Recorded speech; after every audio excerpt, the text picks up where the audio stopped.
곳을 향하여 날마다 믿음의 발걸음을 내딛는 우리 모두가 되기를 주님의 이름으로 축복합니다. 오늘은 철로 역정이라고 하는 우리 기독교의 고전이거든요. 지난주에 성 어거스틴의 고백록을 함께 나누셨고요. 오늘은 철로 역정, 존 버니언의 철로 역정이라고 하는 책을 다 읽으셨을 거라 생각이 듭니다.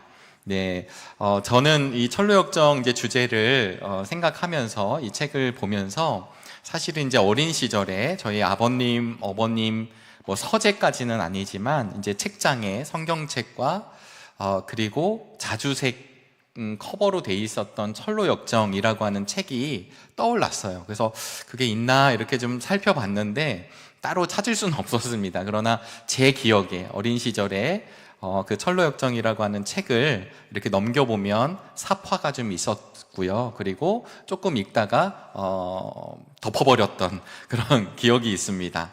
그때는 어렸거든요. 근데 우리가 이 철로 역정에 대해서 사실은 이 책 자체를 교인들 뿐만 아니라 교우들 뿐만 아니라 믿지 않는 분들도 아시죠. 왜냐하면 이걸 이제 기독교 고전으로도 보지만 사실은 굉장히 중요한 책으로도 보니까 철로 역정이 뭔지는 알고 있습니다.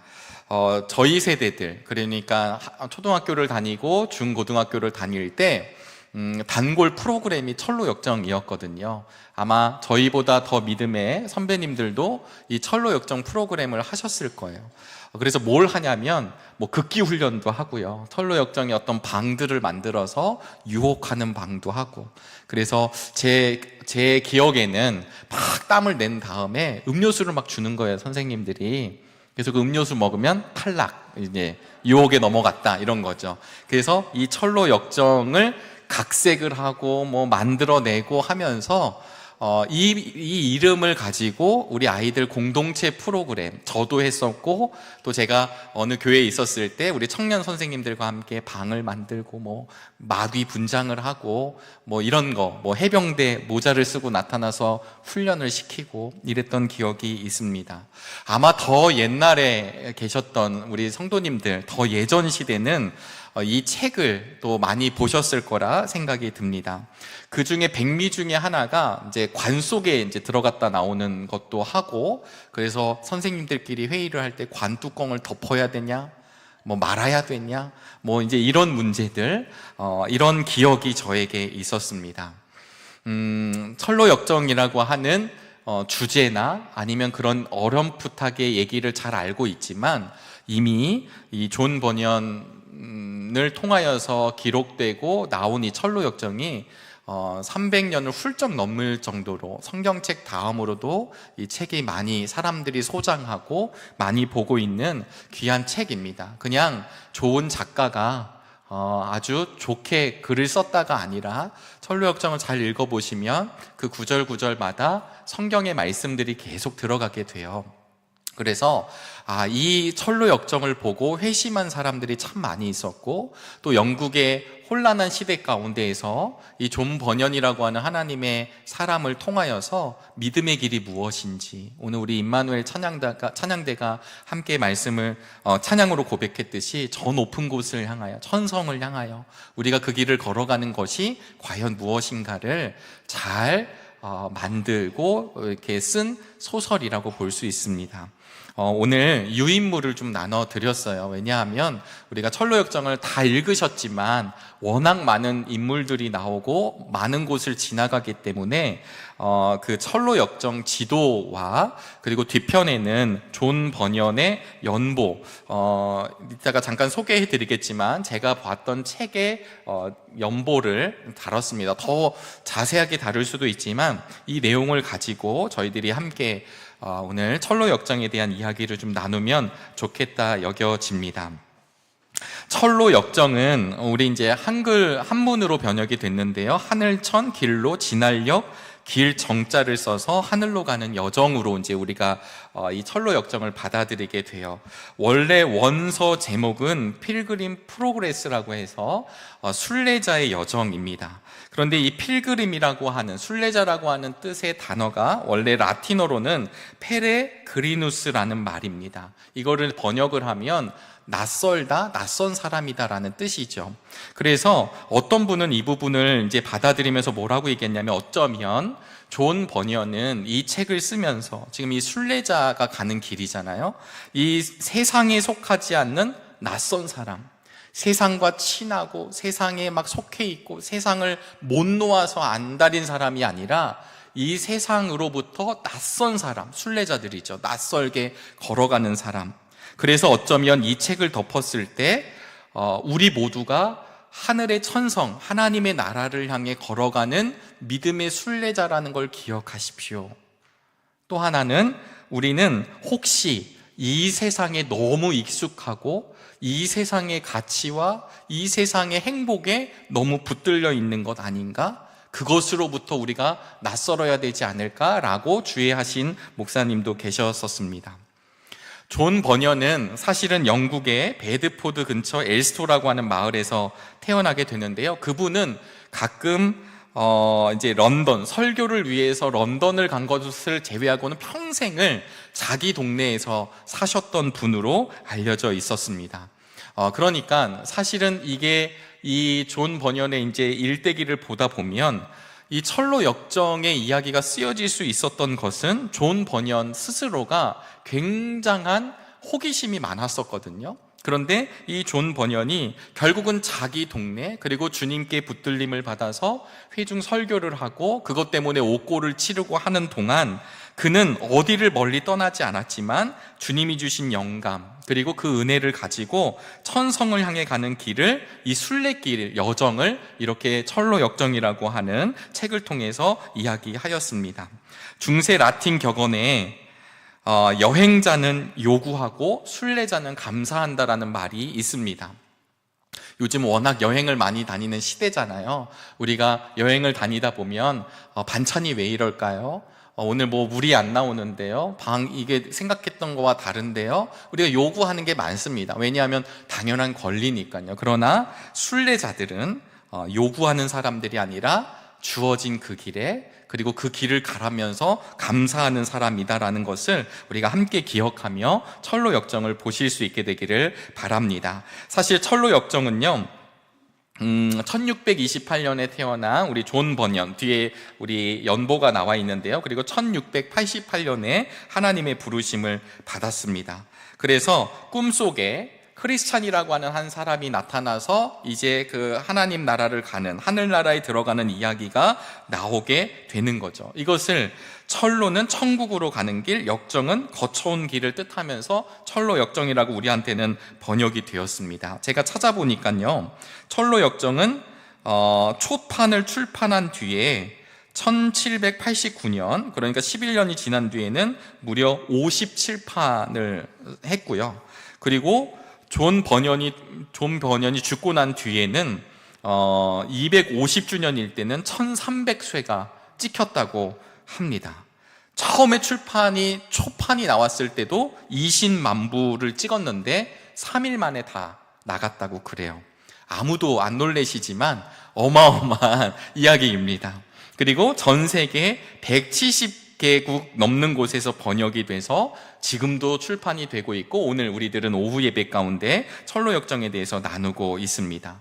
철로 역정은 책만 있는 것도 아니죠. 영화도 있었고, 제가 찾아보니까 2019년도 전교인 수련회 때에도 이 철로 역정을 봤던 것으로 제가 보았습니다. 드라마도 만들고 뮤지컬도 만들고 오페라 등으로 각색되어서 시대마다 많은 사람들에게 알려지고 소개되고 있습니다. 우리 화면을 하나 보실까요? 네, 우리나라 처음에 들어왔을 때 책 표지입니다. 철로 역정. 이 번역서는 한국 근대 최초의 영어 번역 소설이라는 의미도 있고요. 또 특별히 길선주 목사님이 이 철로 역정을 읽고 회심한 것으로도 알려져 있고, 한성 감옥에 있으셨던 이승만, 이상재 같은 우리 위대한 인물들도 기독교 신앙을 갖는데 이 철로 역정을 통해 가졌다라고 이야기하고 있습니다. 설교의 황제라고 일컫는 찰스 스펀전 목사님은 이 철로 역정을 100독 이상 읽었다라고 알려져 있습니다.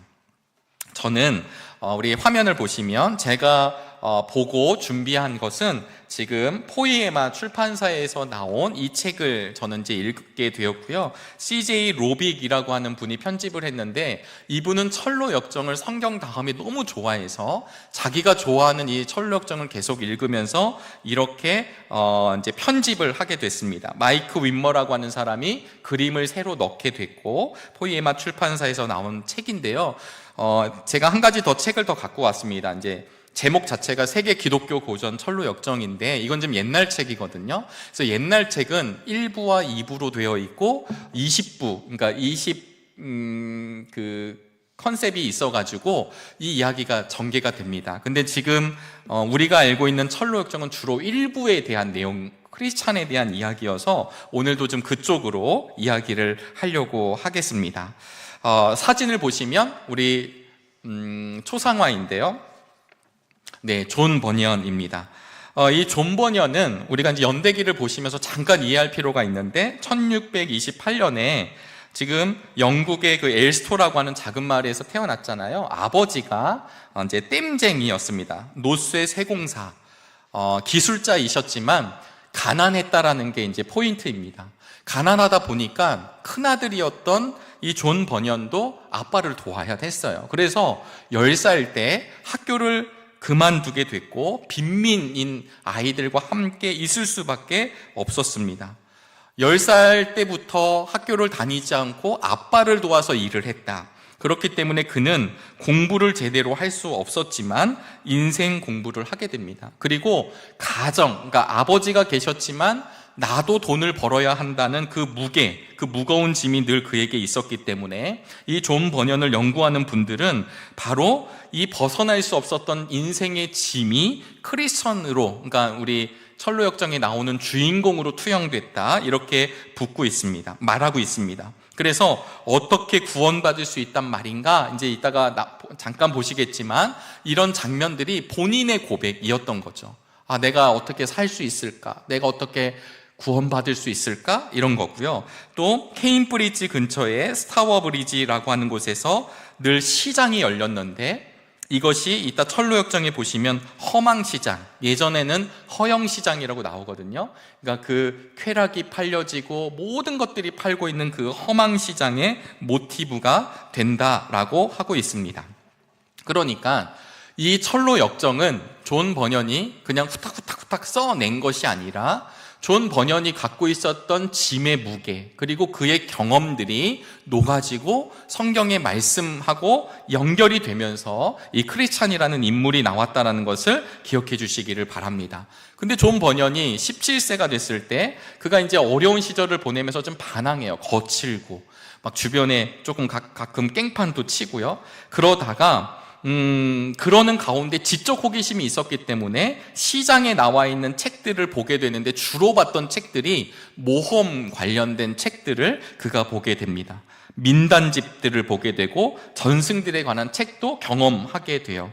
그러던 중에 그가 17세가 되었을 때 누이도 어머니가 돌아가시고, 또 7월 달에는 누이 동생 마가릿이 죽고 8월에는 아버지가 새로운 가정을 만들게 되고, 그러는 사이에 영국에서 내란이 터지게 됩니다.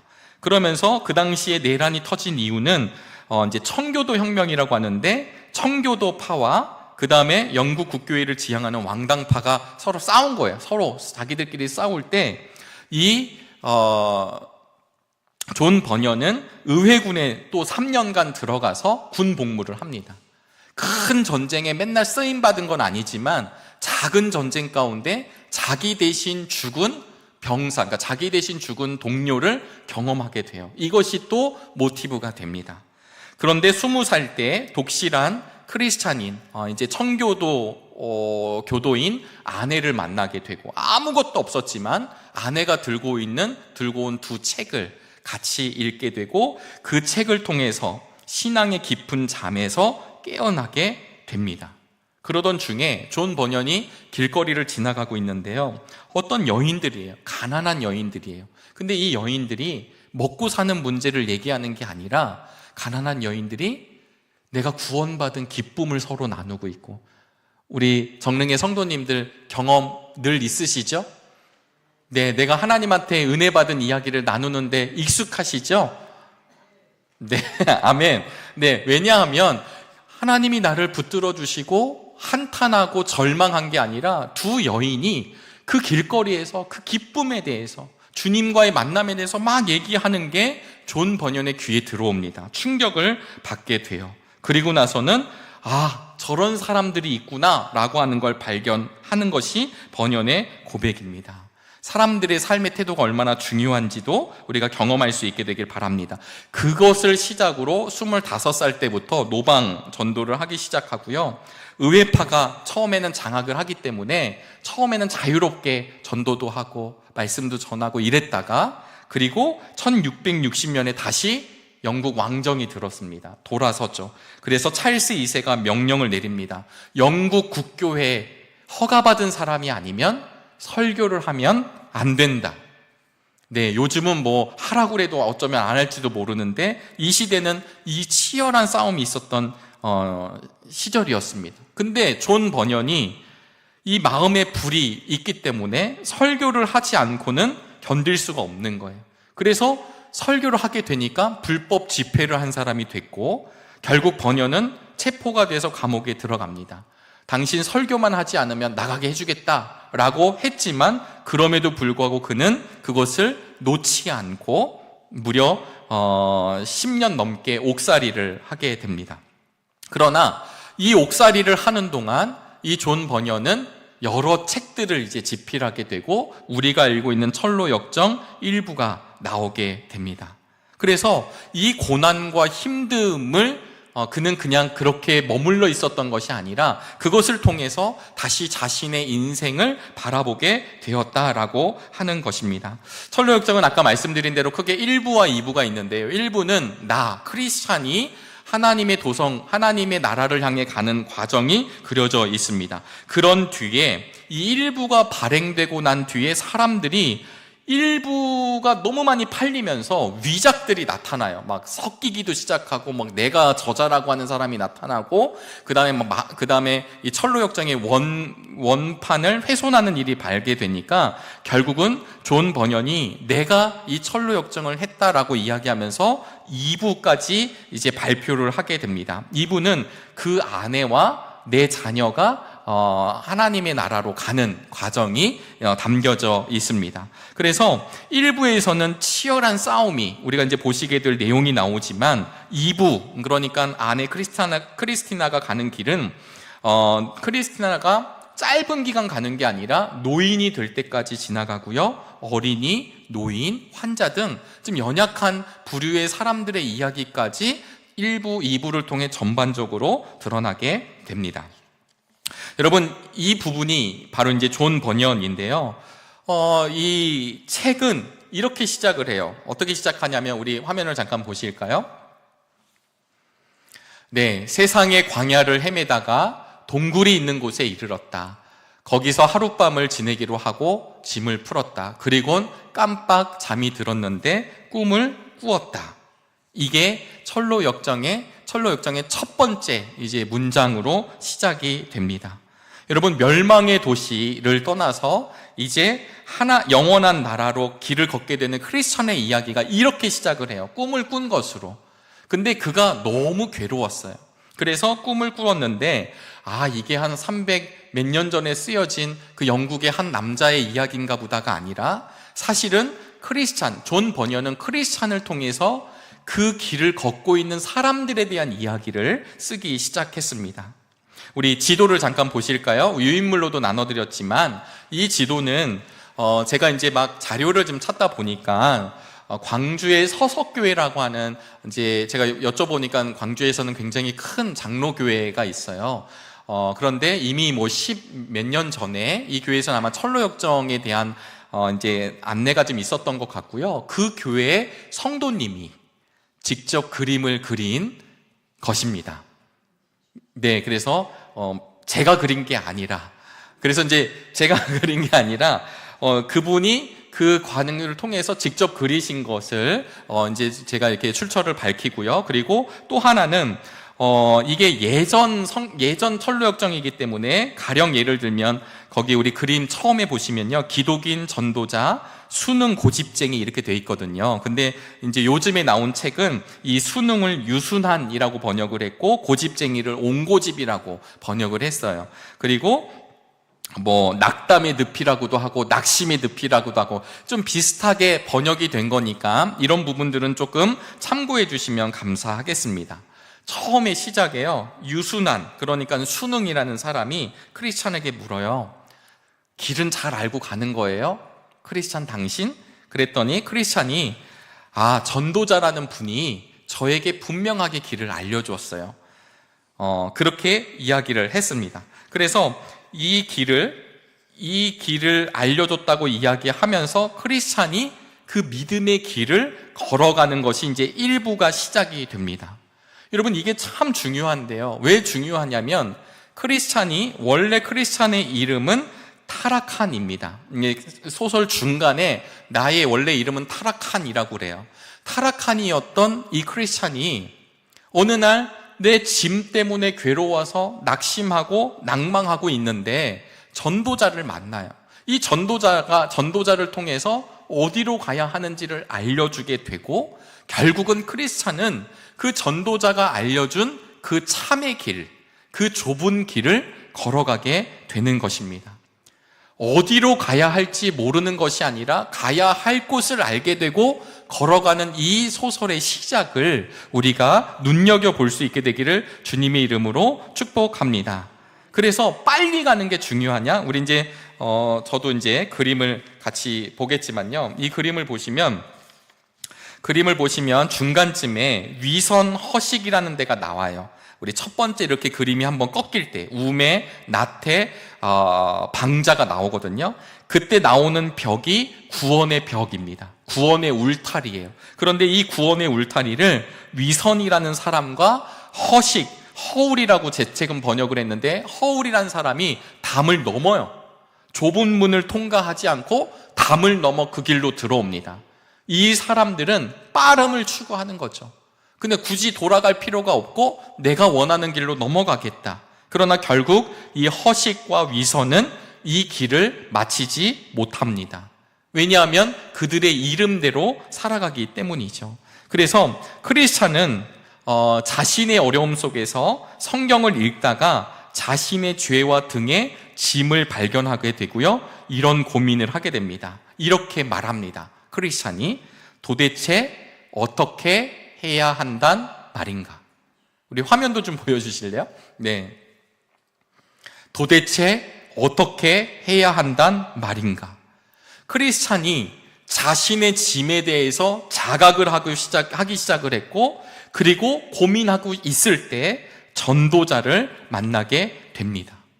이 전도자가 때때마다 철로역정을 읽다 보면 그가 잘못된 길을 걸어가고 잠을 자고 있고 잘 길을 못 갈 때 전도자가 등장하여서 다시 길을 옮겨주는 일들을 하게 됩니다.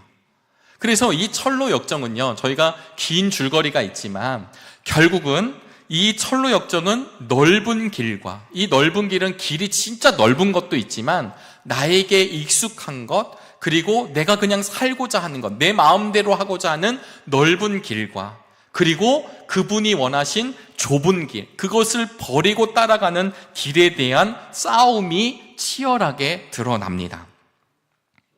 여러분, 본향을 찾는 순례자의 길이잖아요. 원래 고향을 찾고 원래 우리가 있어야 할 곳을 찾는 그 길을 걷는 사람들입니다. 헨리 모리슨이라고 하는 선교사님이 계셨는데 40년 동안 아프리카에서 정말 최선을 다해서 선교 활동을 하셨어요.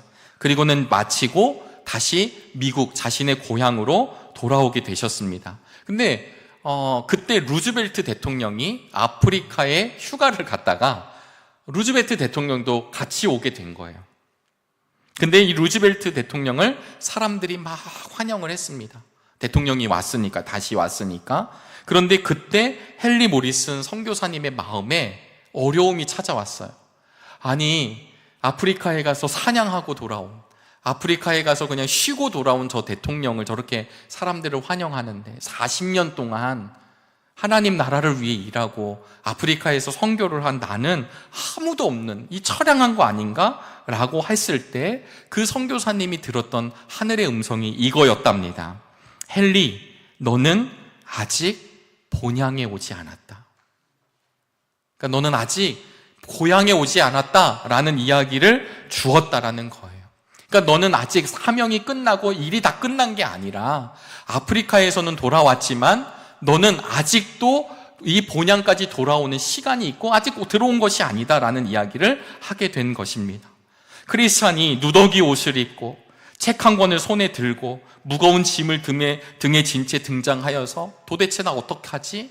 나 어떻게 산단 말인가? 이렇게 이야기했을 때 전도자를 통해서 좁은 문을 이야기 듣게 됩니다.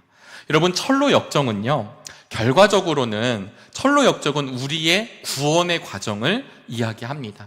오늘 우리 정릉의 교우들이 왜 이곳에 오셨을까요? 우리가 왜 그리스도인이 되었을까요? 그 이유는 구원하신 그 주님을 찬양하기 위해서입니다. 그러면서 잘 보시면 저는 이게 이제 모르는 사람들은요, 철로 역정의 끝이 십자가에서 짐을 푸는 것으로 오해하는 분들이 계십니다. 그런데 우리 그림 보시면 좁은 문이 금방 나타납니다. 좁은 문이 나타나고 그리고 이 좁은 문에서 3명의 천사가 등장하여서 이 크리스찬의 짐이 풀려집니다. 분량으로 보면요, 100 중에 한 20% 정도 갔을 때 십자가에서 짐이 풀어지고요. 그리고 나머지 여정이 한 80% 됩니다. 이게 무엇을 뜻할까요?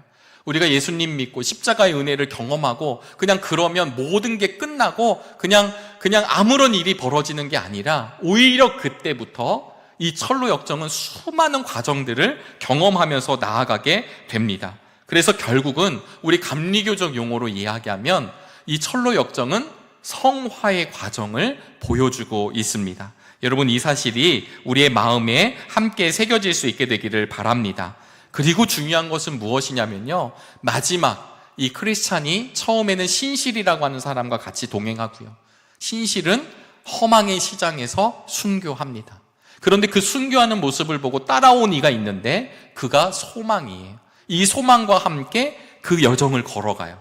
그리고 나서 마지막에 죽음의 강을 건너게 됩니다. 그리고 우리가 그림에서도 보시다시피 천성에 들어가게 돼요. 여러분, 무엇을 느끼세요?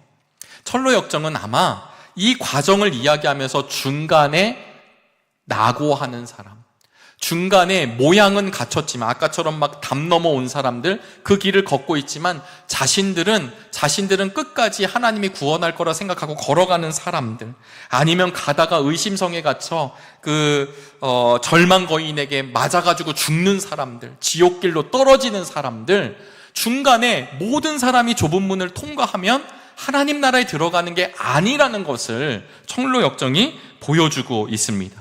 그래서 중요한 게 무엇이냐면 우리가 철로 역정을 읽으면서 또 말씀을 보면서 신앙생활하면서 우리의 삶이 완주하는 삶이 될 수 있기를 주님의 이름으로 소망합니다.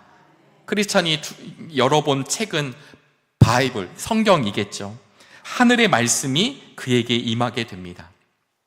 존 기포드 목사님이 바로 그에게 전도자와 같은 사람이었어요. 그래서 존 번연이 아까 말씀드린 대로 길거리에서 구원의 확신을 갖고 있었던 여인들의 이야기가 생기게 되고 영적인 질문들이 생길 때 누구에게 갈까요?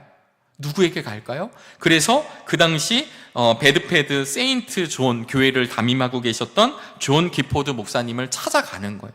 근데 이 목사님이 흔쾌히 받아주시면서 영적인 질문과 문제가 있을 때마다 이 목사님을 통해 양육되어지고 성장하게 됐다. 그래서 지금 이 전도자의 모티브가 이 목사님이라고 많이 추측을 합니다. 근데 이 전도자가 철로 역정을 보면 무슨 일을 하냐면 회개를 시킵니다. 그리고 좁은 문으로 들어가라고 이야기하고 다른 길은 없다라는 이야기를 누가 한다고요? 전도자가 하는 것입니다. 여러분, 우리에게도 그런 전도자를 만나는 은총이 있었을 줄로 믿습니다. 뿐만 아니라 우리가 누군가에게 전도자가 될 수 있기를 간절히 바랍니다. 이 과정을 지나다가요, 세속 현자를 중간에 한번 만나요. 세속 현자는요, 세상의 가치, 야, 도덕골로 가, 도덕골, 그 골짜기로 가. 거기 가서 율법이라는 사람을 만나고, 율법이 없으면 예의라는 아들을 만나. 굳이 좁은 문 갈 필요가 없어. 이렇게 얘기했던 사람이 세속 현자라는 사람이었어요. 아니, 왜 그렇게 가? 다른 길이 있어. 여러분, 벌써 유혹이 찾아오죠. 여러분, 율법의 속성은 하라와 하지 말라입니다. 그런데 이 율법의 속성은 아무리 우리가 최선을 다한다 할지라도 만족시킬 수 없다라는 거예요. 만족되지 않는다라는 거예요. 그런데 그 율법을 찾아가서 그 율법대로 살아가라고 이야기하는 세속 현자와 크리스찬의 이야기가 쭉 전개가 됩니다. 그러는 가운데 그것을 이겨내고 다시 전도자를 만나서 그가 좁은 문, 선의를 통해서 들어가죠. 그리고 거기에서 새 천사가 나타나서 이렇게 합니다. 천사 한 명은 죄사함을 선포해주고 크리스찬에, 두 번째 천사는 새 옷을 입혀줍니다. 세 번째 천사는 인을 치고 두루마리를 선물해줘요. 이게 지금 자신의 짐이 벗겨진 크리스찬의 모습입니다. 새 옷을, 누더기 같은 옷이 새 옷으로 새 옷을 입었다라는 것은 신분이 바뀌었다라는 뜻이고요. 인쳐졌다라고 하는 것은, 여러분, 인친 거는 우리 셀링이잖아요. 다 아시잖아요. 주인이 내 거에다가 표시를 하는 것처럼 이 크리스찬의 주인이 주님이라고 하는 사실을 알려주고 이 크리스찬에게 두루마리를 선물해 줍니다. 두루마리는 하나님의 말씀이죠. 그리고 나서는 해석자의 집에 들어가서 해석자가 안내를 해줘요. 이러이러할 거고 이게 있고 이게 저거 있어서 우리가 시간 관계상 다 할 수는 없지만 그 중에 가장 중요한 것 중에 하나가 해석자가 무엇을 보여주냐면 벽난로를 보여줍니다. 벽난로를 딱 보니까요, 누가 물을 막 뿌려요. 누가 뿌릴까요? 불을 끌라고. 마귀가 불을 막 끌려고 물을 붓고요, 뒤에서 기름을 붓는 분이 계세요. 이분이 예수 그리스도이세요. 그래서 이 해석자의 집을 통해서 이런 거구나라는 것을 이 영적인 아비들, 그러니까 영적 리더들에 대해서 알게 된 뒤에, 그리고는 그가 이제 어떻게 됩니까? 이제 그 곤고한 산을 올라가게 됩니다. 해석자의 집을 가고 십자가에서 벗고 올라가게 됩니다. 이때 나오는 게 두 사자가 나오게 되거든요. 이 두 사자는 묶여 있습니다. 묶여 있는데 거기에 있는 겁쟁이와 불신은 못 가요. 도망가요. 그런데 이 크리스찬은 그 두 사자가 앞에 있을 때 주의 깊은이라고 하는 문지기가 묶여 있습니다. 두려워하지 마세요. 이 길로만 오면 사자가 당신을 해하지 못합니다라는 이야기를 주게 되고, 그리고는 그가 순종하여서 걸어가서 이 아름다운 집에 머물게 됩니다. 그리고는 회복해요. 그리고는 아름다운 집에서 평안이라고 하는 방에서 잘 쉽니다. 그리고 떠나려고 하는데요, 이때 무엇을 하게 되냐면 이 사람들에게 완전 무장을 크리스찬에게 시켜줍니다. 여러분, 이게 좀 이해가 되실까요? 지금 철로역정의 중간 정도가 왔는데요, 우리가 이제 스토리를 보면 지금 짐을 풀고 그 다음에 와서 그 다음에 또 흔들리고, 사자를 보고 테스트 앞에서 흔들리고, 그러나 잘 지나가고, 그리고 아름다운 집에서 회복시키고, 그런 다음에 떠나려고 하니까 완전 무장을 시켜줘요. 그냥 가도 될 것 같은데, 왜냐하면 그 다음부터 가는 집이 겸손 사망의 그늘 골짜기를 지나가거든요. 여러분, 폴 틸리라고 하는 신학자는요, 목사님은요, 평화를 위협하는 두 가지 요소가 있다고 했는데, 하나가 두려움이고 또 하나는 불안이라고 이야기했습니다. 오늘 담임 목사님 말씀에서도 우리가 그런 내용을 들었는데, 이 두려움과 불안이 있으면 평화가 올 수가 없는 거죠. 그런데 지금 이 아름다운 집에서 이 온전히 회복돼 크리스찬을 다시 한번 회복시켜 주신 다음에 그가 무장을 하고 그의 길을 떠나게 됩니다. 무장을 했다라고 하는 것은 무엇이냐면 그가 하나님의 가치, 하나님의 것으로 무장을 하고 사단과 마귀와 싸워 나간다라는 건 뜻이에요. 그래서 제가 그 중간에 한 부분인데요, 우리 PPT를 잠깐 보실까요? 제가 갖고 있는 PPT로는요, 우리 7번. 네, 맞습니다. 제가 잠깐 읽어드리도록 하겠습니다. 이 겸손이라고 하는 골짜기에 들어가니까요, 겸손해져서가 아니라 겸손할 수밖에 없는 어려운 골짜기를 지나다가 아볼루온이라고 하는 마귀를 만나게 됩니다. 아볼루온이 묻습니다. 어디서 오는 길이냐? 다음에 어디로 갈 거지? 그랬더니 크리스찬이 온갖 죄악이 들끓는 멸망의 도시를 떠나서 시온성으로 가는 길이다. 그랬더니 다시 이 아볼루온이 이럽니다. 지금이라도 내게 돌아오면 만사가 다 잘 풀릴 것이야. 벌써 주님께 날 드리고 그랬더니 이 크리스찬이 벌써 주님께 날 드리고 충성을 바치기로 맹세했다. 그런데 마음을 어떻게 바꾸어 먹겠느냐? 나더러 배신자 노릇을 하다가 목맬 짓을 하라는 거냐? 이렇게 논쟁을 합니다. 다시 아볼로온이 말합니다. 다시 생각해 보는 게 좋을 거야. 감정이 가라앉고 나면 너가 선택한 길의 실체가 보일 테니 그 양반을 섬기던 이들 가운데 상당수가 나와 내 길을 등졌다가 비참한 최후를 맞았다는 것쯤은 들어봤겠지? 그렇게 얘기하고 그 다음에 이렇게 얘기합니다. 이게 진짜 중요한데요. 크리스찬이 걸어간 길을 아볼로온이 이야기합니다. 여태까지 그 양반을 제대로 섬기지도 못했잖아. 안 그래? 그래놓고 어떻게 품삯을 받길 바라지? 길을 떠나고 얼마 안 돼서는 잔뜩 겁을 집어먹었었지? 낙심의 늪에 빠져서 죽다 살았고 그뿐만이 아니야. 임금님이 벗겨주시길 얌전히 기다리지 않고 그릇된 방법으로 짐을 벗어버리려 한 적도 있었지. 어리석게도 잠에 빠져서 두루마리를 잊어버린 적도 있었어. 사자들을 보고는 다 집어치우고 돌아가려는 마음이 굴뚝 같았고 지금껏 걸어온 여정이나 그 사이에 보고 들은 얘기를 할 때마다 속으로는 듣는 이들이 말 한마디 몸짓 하나에 열광해 주기를 원했잖아. 저는 깜짝 놀랐습니다. 왜냐하면 이 아볼로온이 이 겸손 골짜기에 자리 잡고 있으면서 이 크리스찬이 대항했었을 때 그의 과거를 다 얘기하거든요. 그러나 결국 아볼로온과 싸우면서 그는 주님의 힘으로 아볼로온을 무찌르고 다음 단계로 넘어갑니다. 근데 갔더니 더 엄청난 사망 그늘 골짜기, 제가 읽은 책은 죽음의 그늘 골짜기로 지나갑니다. 그 지나갈 때도 그는 어떻게 지나가냐면 모든 기도를 하고요, 찬양을 부르고 말씀을 붙들고 그 골짜기를 지나가면서 시편 23편 4절의 말씀이 등장합니다. 우리 함께 한 목소리로 읽어보도록 하겠습니다. 내가 비록 죽음의 그늘 골짜기로 다닐지라도 주님께서 나와 함께 계시고 주님의 막대기와 지팡이로 나를 보살펴 주시니 내게는 두려움이 없습니다. 아멘. 여러분, 지금 철로 역정을 이제 나중에 읽으시면 조금 더 도움이 되겠지만 지금 이 과정을 겪으면서 결국은 잘 넘어가게 되고 신실이라고 하는 형제를 만나요. 그리고 나서는 수다쟁이도 만나요. 허풍선이라는 사람. 근데 말로만 주님을 얘기하고 말로만 뭘 해요. 그의 행동은 따라오질 않아요. 그런데 그 허풍쟁이와 수다쟁이와 떨어지고 난 뒤에는 이 허영이라고 하는 시장 속에 들어가서 이 두 사람이 무엇을 찾냐면 금, 은, 보화, 쾌락 이런 걸 찾는 게 아니라 진리를 살 수 있습니까?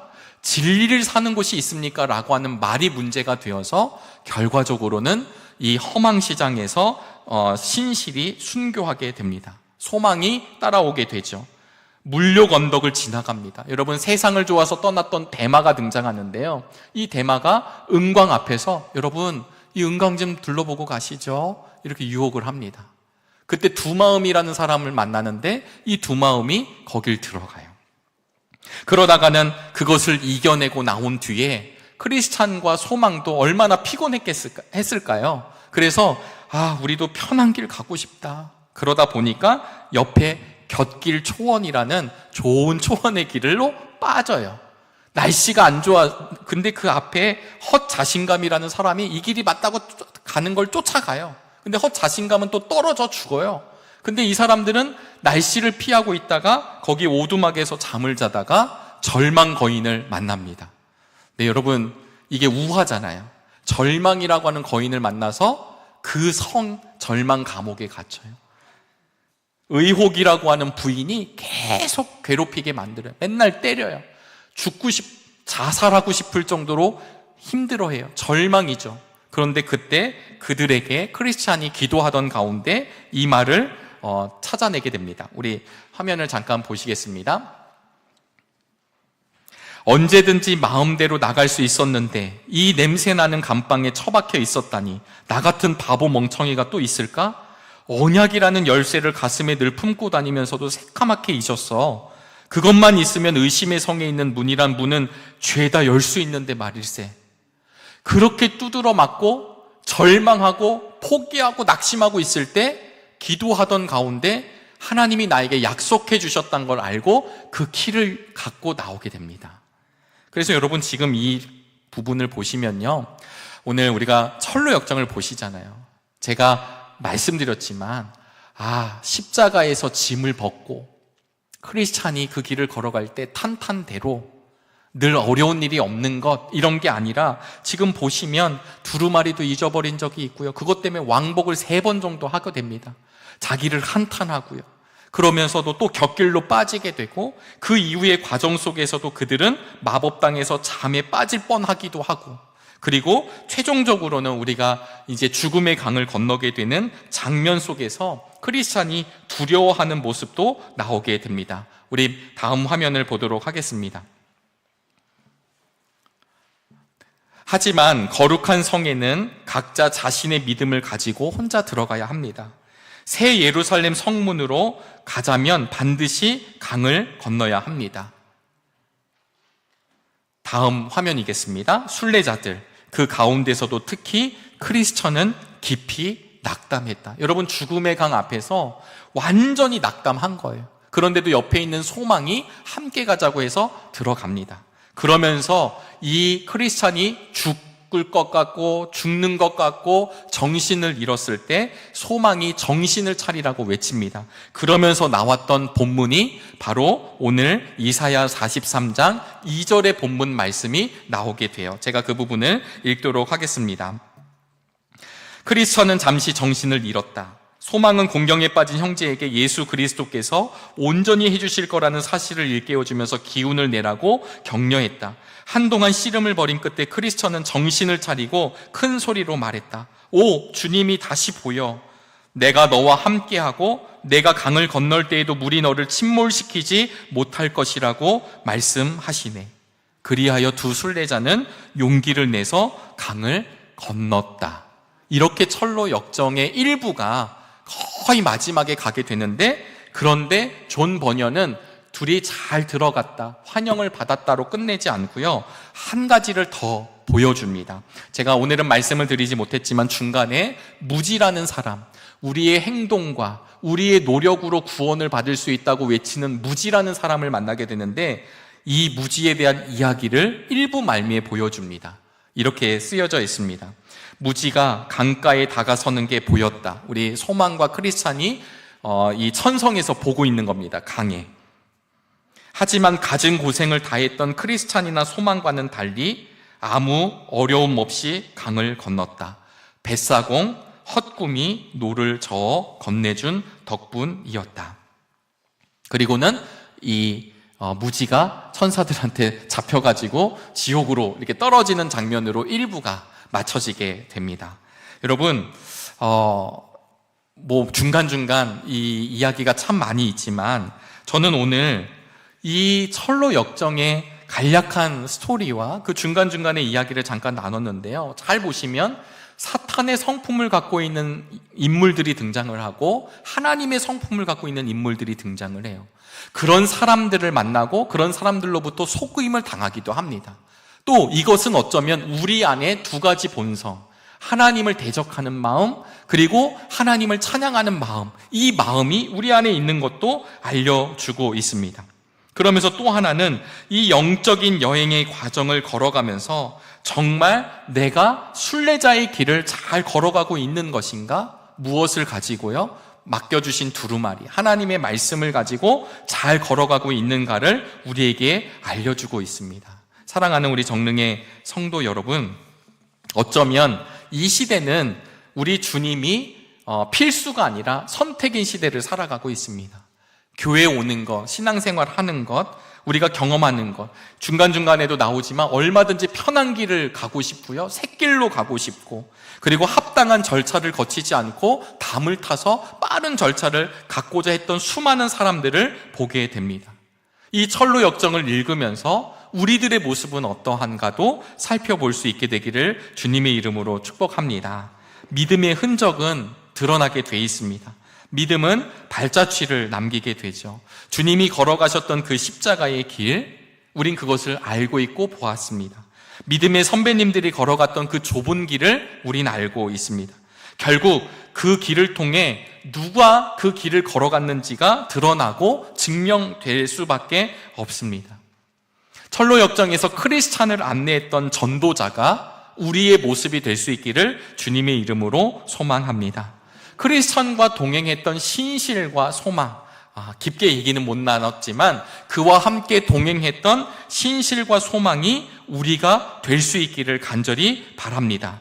무엇보다 우리에게 허락하신 크리스천의 길이 내 길이라는 사실을 알 수 있게 되기를 바랍니다. 그래서 다시 되돌아가거나 다시 장망성으로 돌아가거나 중간에 포기하거나 곁길로 빠지거나 쉬운 길을 선택하거나 내 마음대로 가거나 길을 잃어버리지 마시고 좁은 문을 지나 좁은 길을 말씀을 의지하고 약속을 붙들고 주님의 힘으로 천성을 향해 걷는 사람들이 오늘 우리들이라는 사실을 기억할 수 있기를 바랍니다.